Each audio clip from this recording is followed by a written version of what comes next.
Hello guys, मी स्वामिनी.s YouTube चॅनलमध्ये माझ्या तुमच्या सर्वांचं स्वागत करत आहे. बाजारातून आंबे, आता आंब्याचा सीझन आहे तर आंबे आणले, त्याला चांगलं धुवून घेतलं, त्याला पिळून घेतलं. ती कृती तुम्हाला दाखवलेली आहे. तर मी 7 ते 8 आंब्याचा मी एवढा आमरस केलेला आहे. आज अक्षय तृतीया आहे, त्यानिमित्ताने मी आमरस बनवलेला आहे. तर चला वेळ न घालवता पाहूया याची कृती कसं करून घ्यायचं ते. बाय, चला भेटूया. नमस्कार मंडळी, श्री स्वामी समर्थ. आज आहे अक्षय तृतीया, तर त्यानिमित्ताने मी आणलेले बाजारातून आंबे. ते मी छान धुवून घेतलेले आहेत. त्याला असं मी पिळून घेतलेलं आहे, दाबून घेतलेलं आहे. याचा आमरस करणार आहे मी. अक्षय तृतीया आहे तर देवाला मी आज आमरसचं नैवेद्य दाखवणार आहे, आमरसपुरी. तर बघा, मी छान असे धुवून घेऊन प्रत्येक आंबा असा मी असं दाबून घेतलेला आहे. आता याचा काढणार आहे रस. चला तर बघूया. हे पहा, मी इथे सर्व आंबे पिळून घेतलेले आहेत.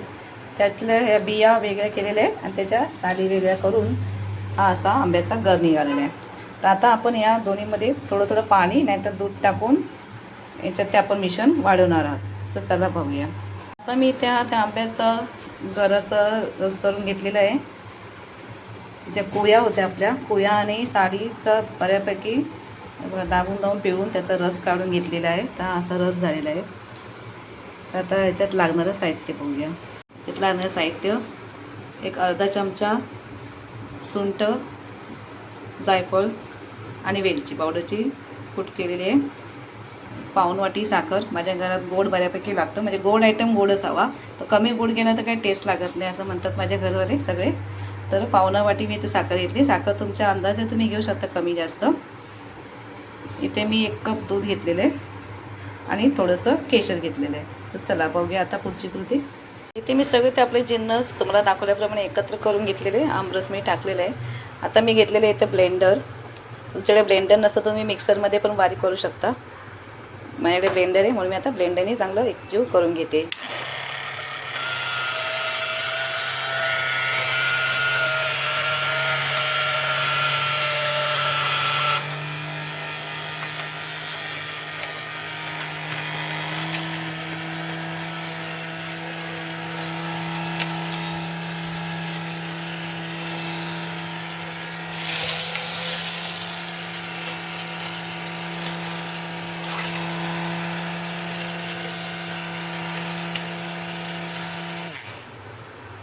हां, तुम्ही बघू शकता इथे मस्तपैकी मिश्रण हे आंब्याचं आपलं एकसाथ एकजीव झालेलं आहे, बारीक झालेलं आहे चांगलंच.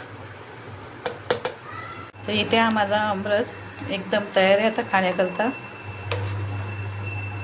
बघा, वा हा हा, बघा त्याचा थिकनेस, कलर आणि जे आपण टाकलं होतं केशर ते पण त्याच्यामध्ये अगदी उडून दिसतंय.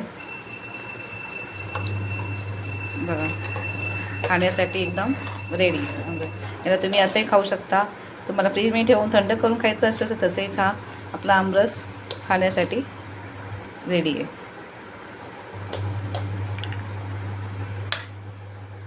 चला तर वाट कसली बघता, या आमरस खायला.